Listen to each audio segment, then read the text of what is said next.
दोस्तों, मेरे पीछे कुतुब मीनार बन रही है। आइए देखते हैं इसके निर्माण की पूरी कहानी। तो वीडियो को पूरा देखें और चैनल को सब्सक्राइब कर लीजिए। आसमान से एक विहंगम दृश्य जो पुरानी दिल्ली के मेहरौली इलाके की तरफ धीरे धीरे बढ़ रहा है। पृष्ठभूमि में एक धीमी रहस्यमयी सूफी धुन और रबाब की आवाज बज रही है। शाम का समय है और ढलते सूरज की सुनहरी किरणें एक गगनचुंबी इमारत पर पड़ रही हैं। दिल्ली एक ऐसा शहर जो सदियों से साम्राज्यों के उत्थान पतन और उनकी राख से नए साम्राज्यों के जन्म का मूक गवाह रहा है। इस शहर की मिट्टी में न जाने कितने ही राज, कितनी ही जंगें और कितनी ही दास्तानें दफन हैं। लेकिन मेहरौली के आसमान को चीरती हुई लाल बलुआ पत्थर से बनी एक गगनचुंबी इमारत आज भी पूरे गर्व से खड़ी है, कुतुब मीनार। 73 मीटर ऊंची इस मीनार को देखकर हर किसी के मन में यह सवाल उठता है कि आखिर 12वीं सदी में जब कोई आधुनिक यंत्र या वास्तुकला का वजूद नहीं था, तब इतनी विशाल, अलंकृत और भव्य मीनार कैसे बनाई गई होगी। यह सिर्फ ईंट और पत्थरों का ढांचा नहीं है, यह एक कहानी है सत्ता की, विजय की, मजहब की और दो बिल्कुल अलग अलग संस्कृतियों के ऐतिहासिक मिलाप की। आइए समय के पहिए को पीछे घुमाते हैं और चलते हैं 12वीं शताब्दी के भारत में। दृश्य धुंधला होता है और युद्ध के मैदान का दृश्य उभरता है। घोड़ों की टाप, हाथियों की चिंगाड़ और तलवारों के टकराने की कान फोड़ू आवाजें। साल था 1192। जगह थी तरावड़ी, जिसे इतिहास में तराइन के नाम से जाना गया। तराइन के दूसरे युद्ध में शहाबुद्दीन मोहम्मद गोरी की फौजों ने दिल्ली और अजमेर के पराक्रमी राजपूत राजा पृथ्वीराज चौहान को हरा दिया था। इस एक युद्ध ने भारत के इतिहास की धारा को हमेशा हमेशा के लिए बदल कर रख दिया। मोहम्मद गोरी को भारत पर खुद शासन करने में कोई खास दिलचस्पी नहीं थी। उसका मुख्य मकसद इस सोने की चिड़िया को लूटना और अपने मध्य एशियाई साम्राज्य को आर्थिक रूप से मजबूत करना था। भारी लूटपाट के बाद गोरी वापस अपने वतन लौट गया, लेकिन भारत की सत्ता की चाबी वह अपने सबसे वफादार और काबिल गुलाम सेनापति के हाथों में सौंप गया। उस सेनापति का नाम था कुतुबुद्दीन ऐबक। कुतुबुद्दीन ऐबक एक सख्त चेहरे वाला योद्धा जो अब दिल्ली के तख्त पर बैठा है। उसके आसपास वजीर और सैनिक खड़े हैं। कुतुबुद्दीन ऐबक अब दिल्ली का सर्वेसर्वा था। उसने दिल्ली सल्तनत की नींव रखी और इसके साथ ही भारत में गुलाम वंश की औपचारिक शुरुआत हुई। ऐबक अपनी इस ऐतिहासिक जीत को महज कागजों या कहानियों तक सीमित नहीं रखना चाहता था। वह इसे एक ऐसा भौतिक स्वरूप देना चाहता था जो आने वाली सदियों तक दुनिया को उसकी ताकत, उसके सुल्तान गोरी के रुतबे और इस्लाम के परचम का एहसास कराता रहे। इसी महत्वाकांक्षी सोच ने जन्म दिया कुतुब मीनार के विचार को। इतिहासकारों के बीच इस मीनार के निर्माण के उद्देश्य को लेकर आज भी चर्चा होती है। कुछ का मानना है कि इसे इस्लाम की जीत के प्रतीक यानी एक विजय स्तंभ के रूप में बनाया गया था, ठीक वैसे ही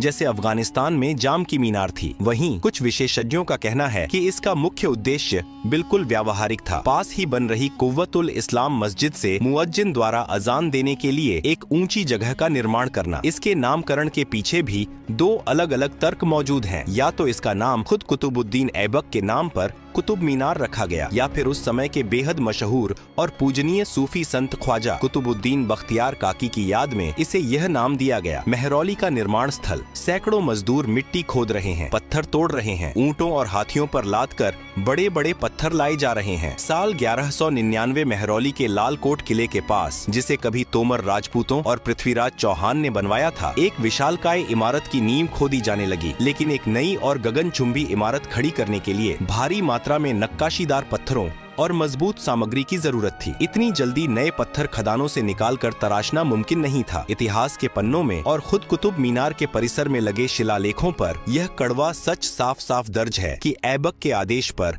आसपास मौजूद 27 हिंदू और जैन मंदिरों को ध्वस्त किया गया और उनके मलबे का इस्तेमाल इस मीनार और परिसर की मस्जिद के निर्माण में किया गया। आज भी अगर आप मीनार के आधार और कुव्वत उल इस्लाम मस्जिद के खंभों को ध्यान से देखें तो वहाँ हिंदू देवी देवताओं की खंडित मूर्तियाँ, मंदिर की घंटियों के निशान और कलश की आकृतियाँ आसानी से देखी जा सकती हैं। यह विजय के उन्माद का एक क्रूर सच था, लेकिन विडंबना देखिए कि इसी सच और विध्वंस की राख से वास्तुकला की एक नई और अद्भुत शैली जन्म ले रही थी, जिसे आज हम भारतीय इस्लामिक वास्तुकला के नाम से जानते हैं। धूल और पसीने से सने हुए स्थानीय भारतीय कारीगर छेनी और हथौड़ी से पत्थरों पर अरबी आयतें उकेर रहे हैं। हुक्मरान और शासक इस्लामिक थे। उनके दिमाग में मध्य एशिया की मस्जिदें और मीनारें थीं, लेकिन इस मीनार को धरातल पर उतारने वाले कारीगर और मजदूर पूरी तरह से भारतीय थे। इन पारंपरिक भारतीय कारीगरों को इस्लामिक वास्तुकला की मुख्य पहचान गुंबद या मेहराब बनाने का कोई खास तजुर्बा नहीं था। वे केवल एक खंभे के ऊपर पत्थर का शहतीर रखकर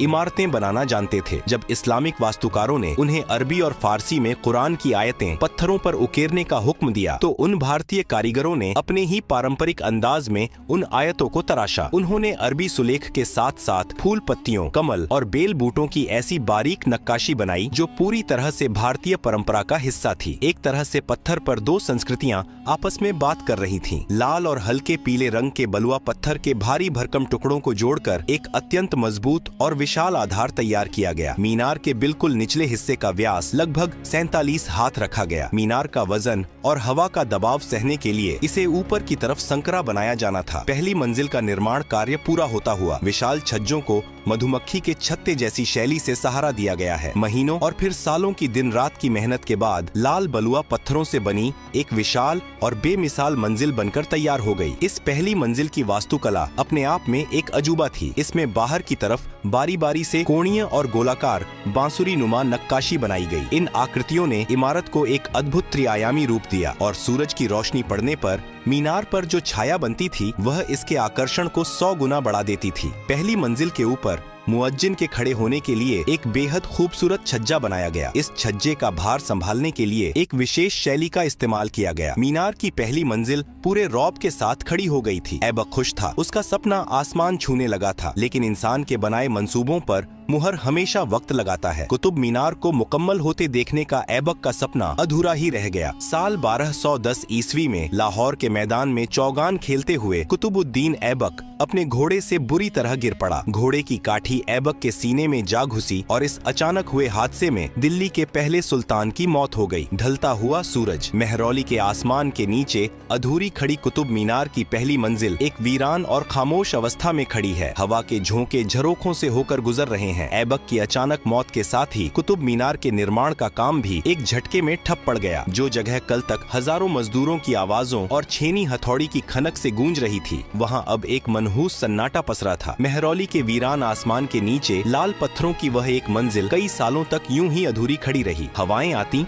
और पत्थरों से टकराकर वापस लौट जाती। दिल्ली सल्तनत में सत्ता हथियाने के लिए भयंकर खून खराबा और राजनीतिक उथल पुथल मची हुई थी। हर किसी को यही लग रहा था कि शायद विजय की यह मीनार अब कभी पूरी नहीं हो पाएगी और इतिहास में एक अधूरे ख्वाब की तरह दर्ज हो जाएगी। बादलों के तेजी से उड़ने का दृश्य, कुतुब मीनार की वह अकेली अधूरी मंजिल सालों से सर्दी, गर्मी और बरसात की मार सह रही है। पृष्ठभूमि में एक उदास और खामोश संगीत बज रहा है जो अचानक ढोल और नगाड़ों की एक भारी राजसी आवाज में तब्दील हो जाता है। कुतुबुद्दीन ऐबक की दर्दनाक मौत के बाद दिल्ली सल्तनत पर जैसे ग्रहण लग गया था। उसका उत्तराधिकारी आराम शाह बेहद कमजोर साबित हुआ और दिल्ली की सत्ता डगमगाने लगी। मीनार का काम पूरी तरह से रुक चुका था और ऐसा लगने लगा था कि लाल पत्थरों का यह ढांचा महज एक खंडहर बनकर रह जाएगा। लेकिन तभी 1211 ईस्वी में दिल्ली के तख्त पर एक ऐसे शख्स की ताजपोशी हुई जिसने इतिहास की धारा को एक बार फिर मोड़ दिया। इस शख्स का नाम था शम्स उद्दीन इल्तुतमिश, जो किसी दौर में खुद एक गुलाम के रूप में बिका था। अपनी बेमिसाल काबिलियत और बहादुरी के दम पर ऐबक का दामाद और अब दिल्ली का सबसे ताकतवर सुल्तान बन चुका था। सुल्तान बनते ही इल्तुतमिश ने दिल्ली को पूरी तरह से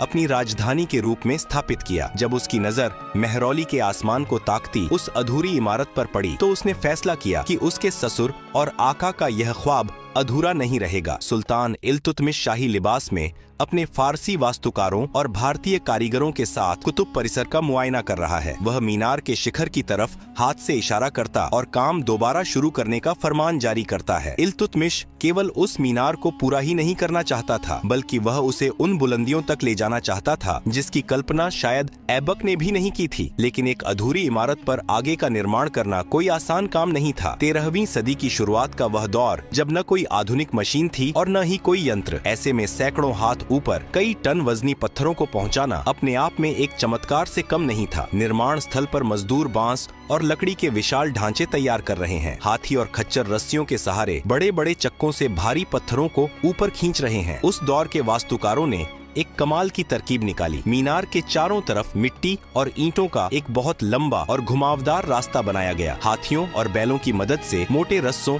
और चरखियों का इस्तेमाल करके लाल बलुआ पत्थर के भारी भरकम टुकड़ों को धीरे धीरे ऊपर की तरफ खींचा जाता था। पत्थरों को जोड़ने के लिए किसी आम गाड़े का नहीं, बल्कि चूना, सुर्खी, गुड़ और दालों से बने एक बेहद मजबूत गाड़े का इस्तेमाल किया गया। पत्थरों को आपस में फंसाने के लिए विशेष तकनीक अपनाई गई ताकि मीनार भूकंप के झटकों और तेज आंधियों का सामना कर सके। दूसरी और तीसरी मंजिल की बनावट का स्पष्ट अंतर दिखाई देता है।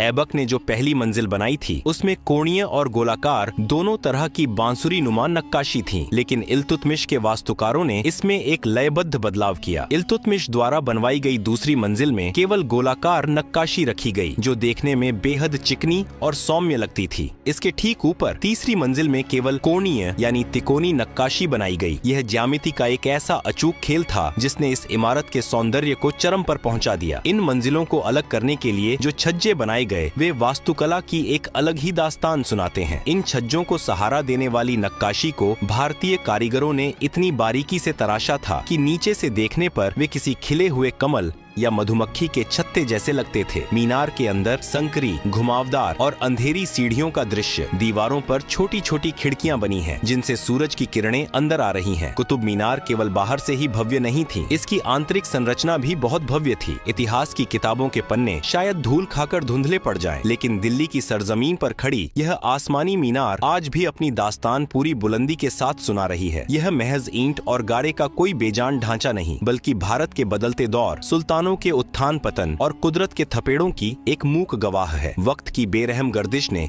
इस मीनार को कई बार आजमाया। साल 1503 की एक काली रात, जब आसमान से कड़कती बिजली सीधे इस मीनार के जिस्म पर आ गिरी, पत्थर चटक गए और दीवारों पर गहरी दरारें उभर आईं। उस वक्त दिल्ली के तख्त पर सुल्तान सिकंदर लोदी का पहरा था। उन्होंने कला और विरासत की कद्र करते हुए इसकी मरम्मत करवाई और मीनार फिर से अपनी पूरी शान के साथ खड़ी हो गई। सदियों तक यह मीनार सीना ताने खड़ी रही, जैसे वह भारत के बदलते राजनीतिक परिदृश्य को अपनी पत्थरीली आंखों से देख रही हो। लेकिन तकदीर को शायद अब भी इस मीनार का एक और सबसे खौफनाक इम्तिहान लेना बाकी था। सितंबर की वह पहली सुबह उत्तर भारत के लिए विनाश का पैगाम लेकर आई। सूरज अब भी पूरी तरह निकला भी नहीं था कि अचानक जमीन भयानक रूप से कांपने लगी। परिंदे चीखते हुए आसमान की ओर भागे और मथुरा से लेकर दिल्ली तक की धरती फटने लगी। यह 1803 का वह ऐतिहासिक और विनाशकारी भूकंप था जिसने दिल्ली की कई आलीशान इमारतों को खंडहर में तब्दील कर दिया। कुतुब मीनार, जो सदियों से हर तूफान को हंसकर झेलती आ रही थी, इस भूकंप के झटकों के आगे